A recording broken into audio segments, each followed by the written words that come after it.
সবাইকে স্বাগতম। আজকের ভিডিওতে আমরা হিসাব বিজ্ঞানে এ প্লাস পাওয়ার উপায় বলবো, মানে কি করে পড়াশোনা করলে হিসাব বিজ্ঞানে এ প্লাস পাওয়া সম্ভব। তো চলুন শুরু করি। সর্বপ্রথম যে জিনিসটা খেয়াল রাখতে হবে সেটা হচ্ছে কনসেপ্ট।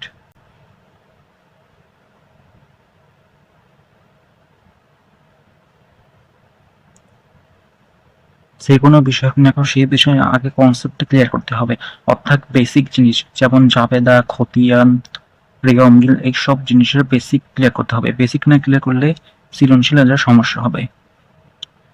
এরপর সিকিউর ক্ষেত্রে সবচেয়ে গুরুত্বপূর্ণ হলো বিগত বছরের বোর্ড কোয়েশ্চেন সলিউশন করা। বিগত বছরের প্রশ্ন সিকিউর ক্ষেত্রে এটা সবচেয়ে জরুরি। প্রতি বছর যে কোয়েশ্চেন হয় আহামরি কঠিন হয় না, গত বছর গুলো রিপিট হয়। এই কারণে আপনারা যদি বিগত বছরের বোর্ড কোয়েশ্চেন সলিউশন করতে পারেন তাহলে পরে ইজিলি সিকিউতে ভালো করতে পারবেন। এরপর আসে এমসিকিউ।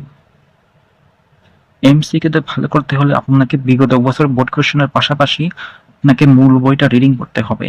মূল বই যদি রিডিং করতে পারেন এবং বিগত বছরের এমসিকিউ সলিউশন করতে পারেন তাহলে নিশ্চিত আপনি খুব ভালো করতে পারবেন এমসিকিউ অংশে।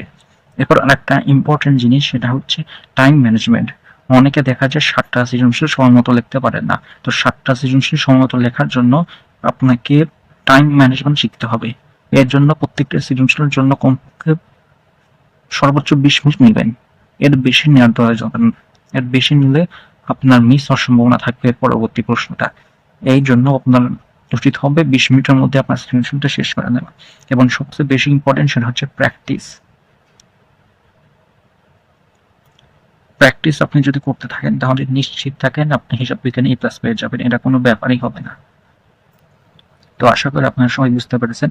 এগুলো হচ্ছে শর্ট টিপস, এগুলো ফলো করলে ইনশাল্লাহ আপনি হিসাব বিজ্ঞানে এ প্লাস পেয়ে যাবেন।